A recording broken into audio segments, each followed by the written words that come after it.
Does it? Yeah, that's No, good. you haven't seen the best bit yet.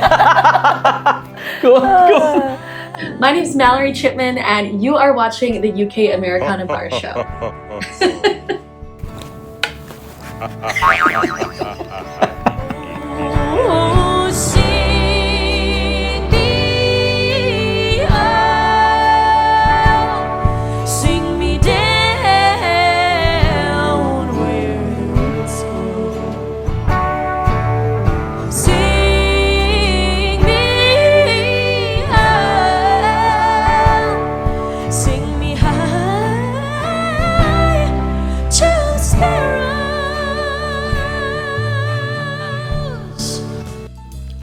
Hey everybody, welcome back to the UK Americana Bar Show. Thank you for joining us. We really do appreciate it. Just recently on her European tour, Canadian folk rock singer Mallory Chipman joined us, telling us all about her European tour, how she loved Ireland. She nearly bumped into Bono.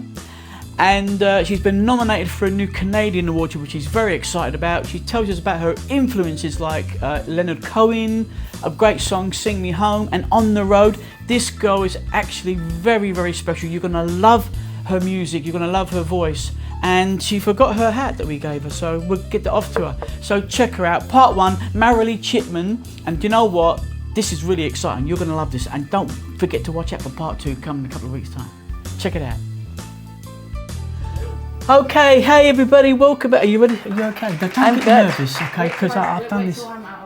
Do you guys want me to look at the camera when I talk? Or? Yeah, this is definitely a camera. Whatever's more comfortable for you. Yeah. Okay. You can look up there if you like.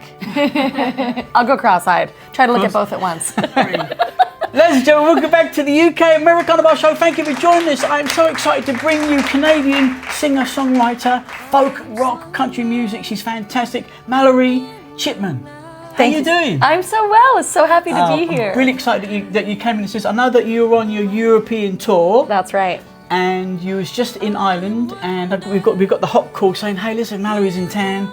Do you want to get? I said, is that the same Mallory that got all this stuff that you want to be reading about? We've seen you all over social media. I said, yeah, get her all in. So thank you for making it. I do appreciate it. Oh, it's my pleasure. Thanks so much for having me. So look, lots to ask you. I mean, you're doing a gig tonight, aren't you? In Cambridge. In Cambridge. Yeah. And what is the venue?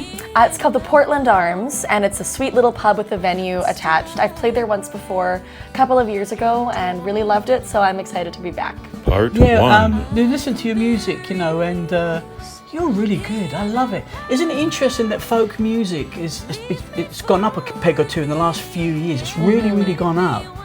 And funny enough, since the pandemic, since the lockdown, I think a lot of people turned to the guitar or whatever. Yeah. But your lyrics just really fantastic. Really great to talk to you, you know. And I can ask you, so the one about the old man. The Old Man River. Yeah. Yeah. Well, that's a song that I wrote about a river in my home province of Alberta, Canada. And the river is called the Old Man River. And it has been kind of struggling in the past couple of years. There's been erosion on its banks, and it's been at risk of what is known as selenium leaching, because they build mines in the area, and the provincial government has been talking about deregulating mining practice in the region. So the river's kind of under threat right now. It's all making sense now, listen to the Yeah, lyrics. yeah, totally. So we kind of, in the song, we wrote about the Old Man River being laid to rest, as if it is personified, especially because the name Old Man really invites that image. Yeah. And so the song is a bit of a plea of, you know, let's do what we can to protect the water here. Wow, because cool. Quite literally, like in the province where I live, some communities have been experiencing drinking water crisis, and so we need to keep it protected, and that's really what that song is about. So you mentioned obviously from Canada. Yeah. What province is it? I'm from Alberta, which is a prairie Alberta. province in the western part of the Alberta, country. which you won an award for your music there, is that right? That's right. Yeah, I've done a little bit of research, you know, in the last 14 hours. Oh man, well thanks for doing. So, look, so let's talk about the awards that you've won. I mean, look, you've won a few awards. You're laughing, you won so many. I'm not surprised. What would be your favourite one, your most famous one, what would you say? Well, there's one I haven't won yet that I'm nominated for right now that I'm really excited about. It's a Canadian Folk Music Award. So the reason it probably means the most to me is because it's like the national award, and it's Yeah. for Solo Artist of the Year, so it feels like a really high honor to be recognized. I hope we should luck with that. Thank you. I'm really But excited. didn't you win something last year as well? You was. Yeah, you know, I've won a couple of different things. I've won some awards regionally in my home province and home city, and also I've been featured as Top 40 Under 40 and received an award for that for some of the work I've done as a musician, but also as like a member of the music community. I've done a lot of mentorship within the communities I live in, and I was recognized for that as well.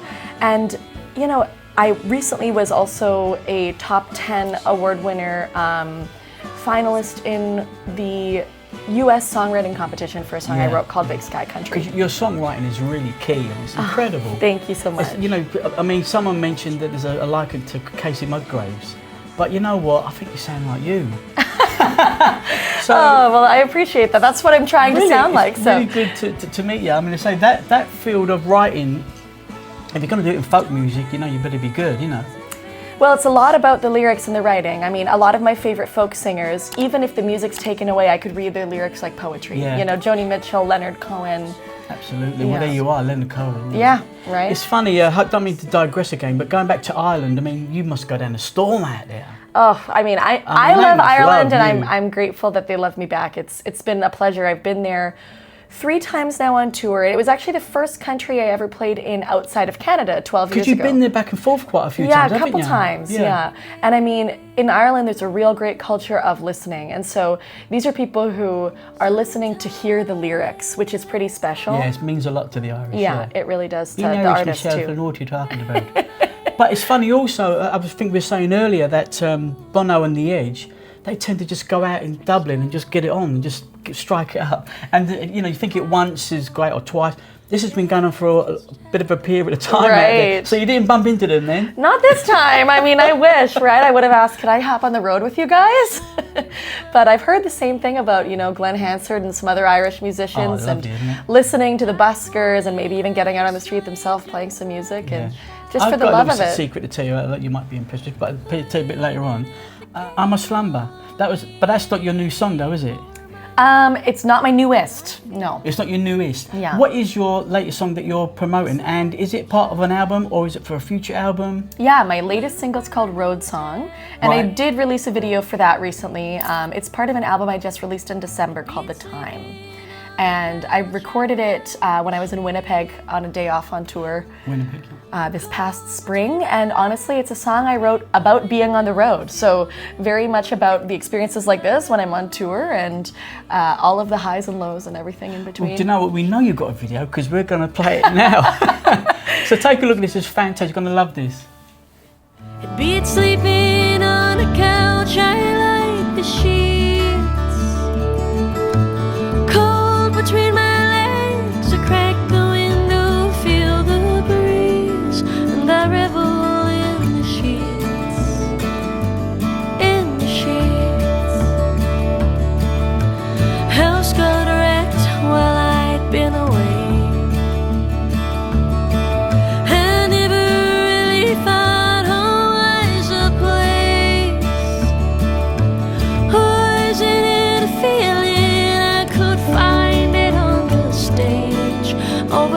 Also a place, also a place.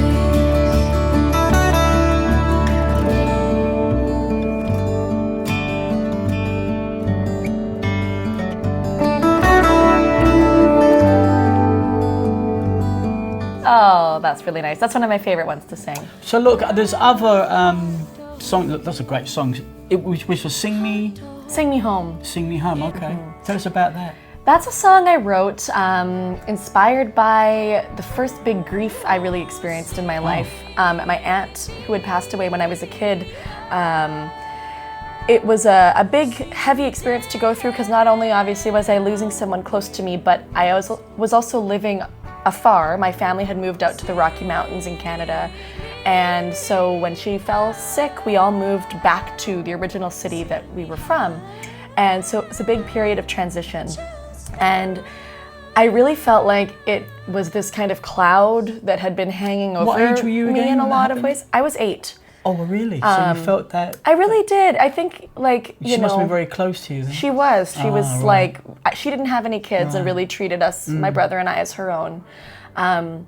And writing is one of the ways I process things, and amazing. kind of working through to try to come to a place of a bit of peace and acceptance with that feeling. And it was writing that song that really helped me get there. And every night I close with it because it's a song about endings. It's really a song about making peace with this feeling of being sung home at the end of one's life. And so I always sing it last to kind of close things out, and I think of her.